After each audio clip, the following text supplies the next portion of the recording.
Stranger Stories. Never miss another strange story. Subscribe and hit the bell. Sit back and get comfortable. I have a few stories to share with you. Welcome and good night. This is the second part of the long series called I Cooked for a Cannibal. If you haven't seen the first part yet, I highly encourage you to do so. Check out the link in the description or at the top right of this video right now. Here's a short preview of what happened on the last episode. I started browsing odd jobs online at sites sponsored by third parties. The clients were always rich, so I set up a new profile and started browsing gigs right away. Here's word for word what the post said. The right candidate must be discreet and willing to work odd hours. Will provide my own equipment and refreshments. I will pay in advance any price for those willing to commit to an entire dinner. Come alone. Then they contacted me with an address and forwarded $1,900 into my account. The place wasn't hard to find, just another high-dollar neighborhood in South Austin. It looked like the owner had about 12 or 13 acres, all for themselves. Not one nosy neighbor in sight, very discreet. Whoever lived here was definitely not worried about money. I pushed the door open and felt my heart skip a beat. I literally froze in fear. There, in the center of the room, was a man sprawled out on the table. He was naked and tied down, his arms open spread like an eagle, and the same with his legs. I stopped in front of the foyer to find a man standing there, locking the door behind him. He was well dressed, his beard trimmed neatly, and his clothes pressed and ironed. Hurt you? Why would I do that? I hired you. His eyes beamed with delight as he realized I was considering the bizarre job offer. What caught my attention the most were the newspaper articles, magazine clippings, and other documents he had organized right in front of the 6 guests he had lured here. A husband accused of beating his wife for several years before she was finally found bruised and bloody in the stairwell of their basement. He pointed towards the next chair. A teacher suspected of placing surveillance in the girls' locker room and posting it online for voyeurs to watch. One of the girls committed suicide and he left his job before any charges were filled. All of them are guilty in one way or another. Guilty of crimes that society allowed them to commit, that they thought they can get away with. He answered softly. I was staring at the 6 strangers in front of me. Their eyes were still filled with fear. I pulled out the carving knife. The men watched me, expectantly to make a choice. I was staring at the woman, the one accused of hurting her own children. She looked scared of her life. She was crying, trying to scream.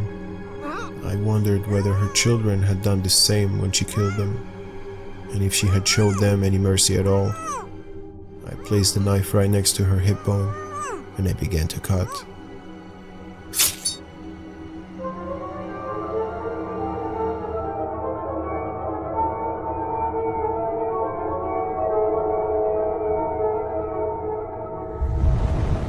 Ever have one of those moments where life is flashing before your eyes?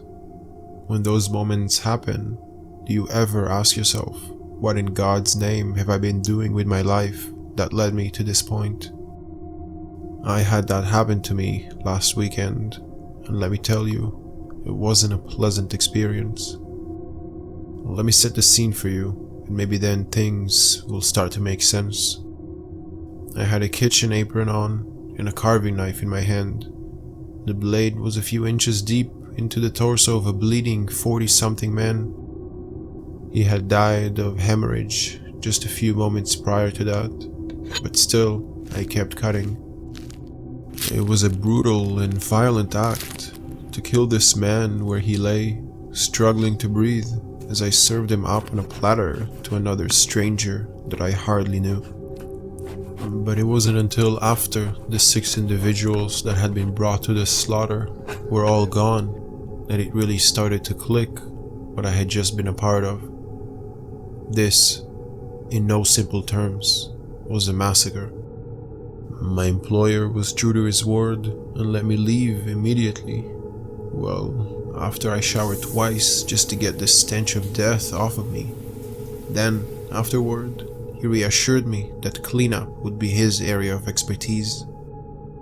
I didn't hesitate to take the opportunity to get out of that house and on my way home, back to where my children were waiting for me.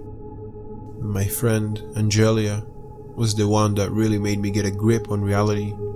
She was the one keeping my children while I was doing what I was doing. She was tidying up a few of the toys that the girls had played with when she asked me, "So, how was dinner? Did you make a good impression?" It took every ounce of energy I had in me not to burst in tears right there in front of her. I promised her I would tell her in the morning, claiming I was exhausted. The truth is, right after she left, I went into the bathroom, turned on the vent, got into a cradle position, and started to shake and cry. I'm a murderer. I'm a psychopath. I'm a sick little human being that just cooked 6 strangers to satisfy the hunger of someone who was likely a madman. I don't think I came out for a few hours. I just needed some space, some time to think. True to his word, the man made certain to deposit the other amount into my PayPal the next morning. This time, it was from a business account, a good way for him to cover his tracks. And that was it. Our transaction was finalized. But that didn't mean I stopped thinking about what I did. Nothing could make me forget the way those people silently screamed when I used the tools provided me to turn them into entrees. In that moment, I had convinced myself that they deserved to die based on a very limited amount of information that had been provided for me. I felt like I needed to go to therapy just to move on from it. But I can't do that. I can't tell anyone what I have done. I shared it online just to get it off my chest, but it hasn't cleared my conscience. I don't think I'm ever going to be the same. The main reason why I'm even updating this story is because the man contacted me again. Yes, despite his promise that our little encounter would be a one-time occasion, I received an email from the Cannibal late last night. Here's the text in its entirety.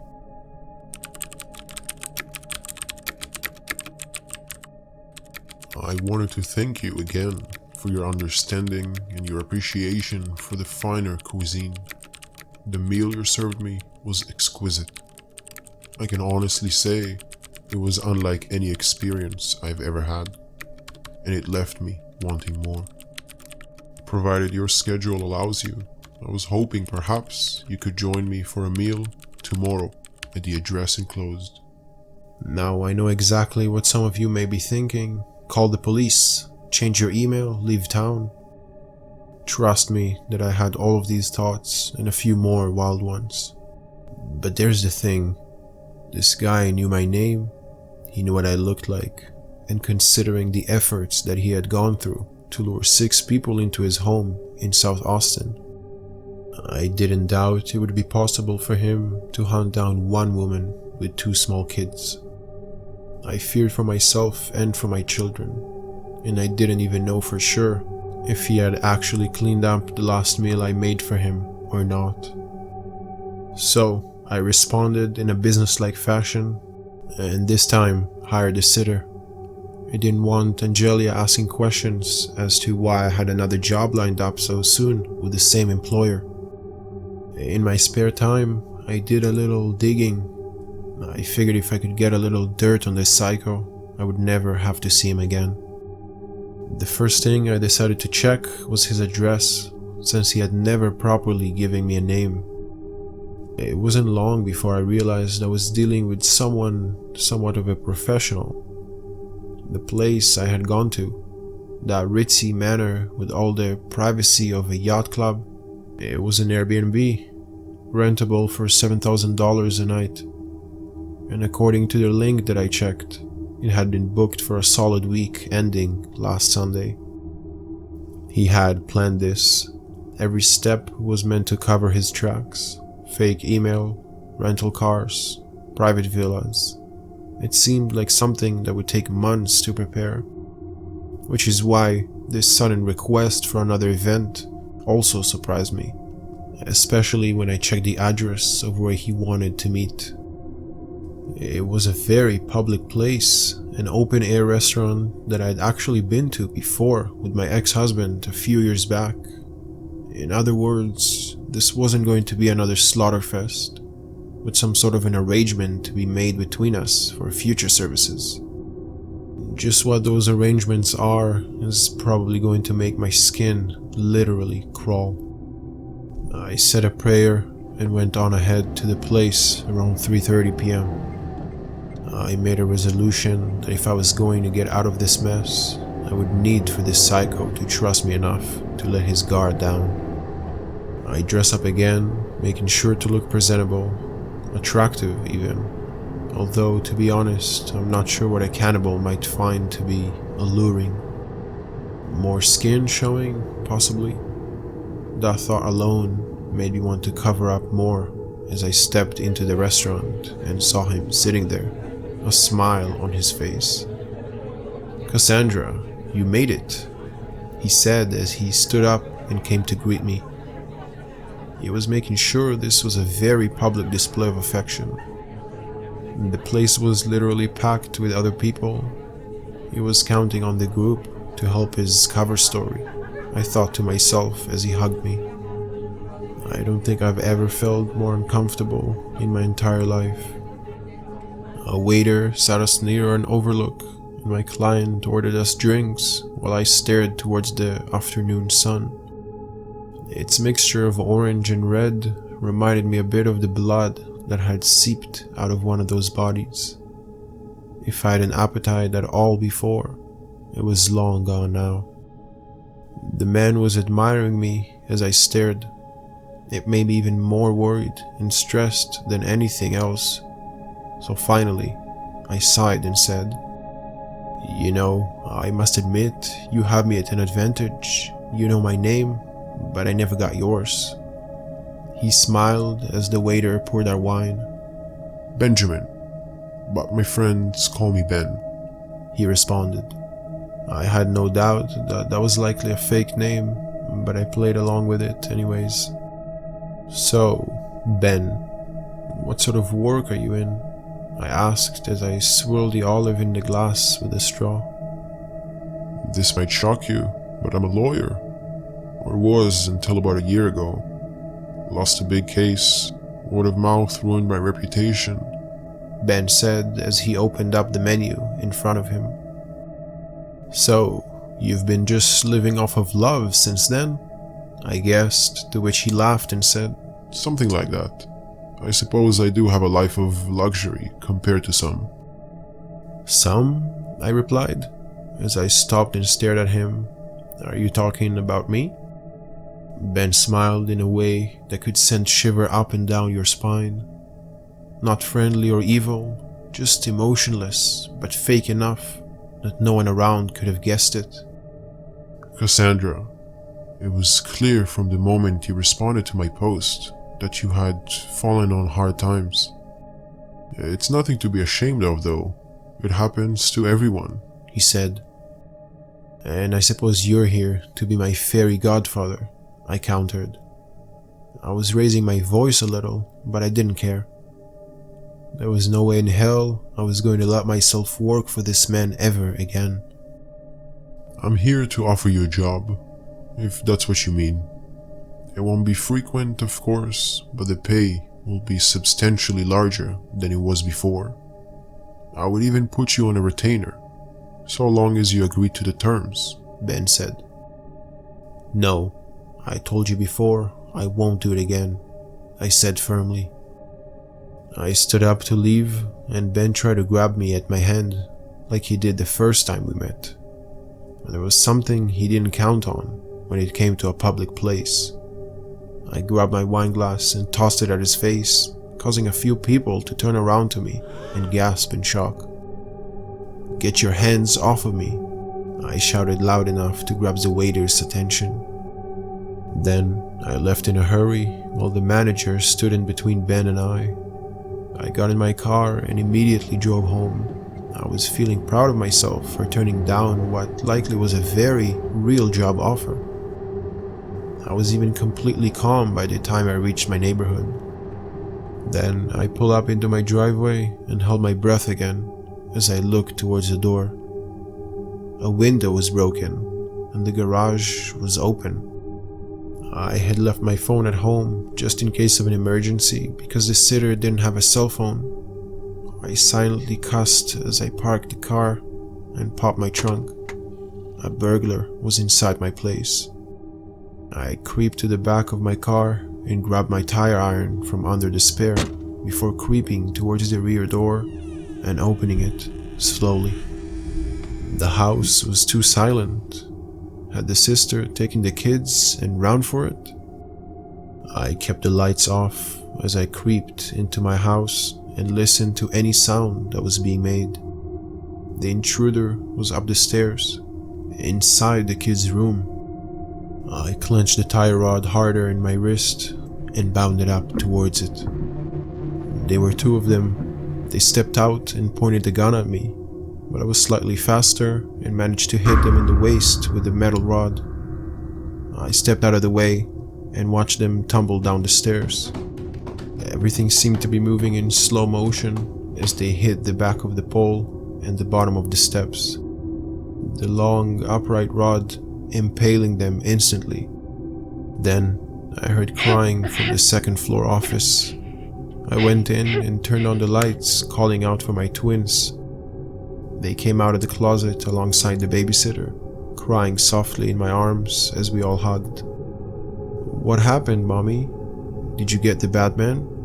one of my daughters asked. I didn't want them to see the gruesome carnage below, so I asked the sitter where she had left my phone. "Downstairs in the den. It all happened so fast I didn't get a chance to grab it. I'm so sorry, Miss A," she mumbled. "It's fine. You girls all stay here while I'll go and handle it, okay?" I told them. The three of them all nodded in agreement as I went down the steps past the pool of blood to retrieve my phone. As I had lit it up in order to call the police, I paused to see that I had one new notification from a number I did not recognize, but I knew immediately who it was. "Should you reconsider, you know where to reach me, Ben." I stared at the text for a long moment before looking up again at the young criminal that had broken into my home and tried to harm my girls. I made a phone call. He picked up on the first ring. "This is a surprise." The psychopath sounded cheerful. I clenched the phone tighter and responded, "Is your schedule free tonight?"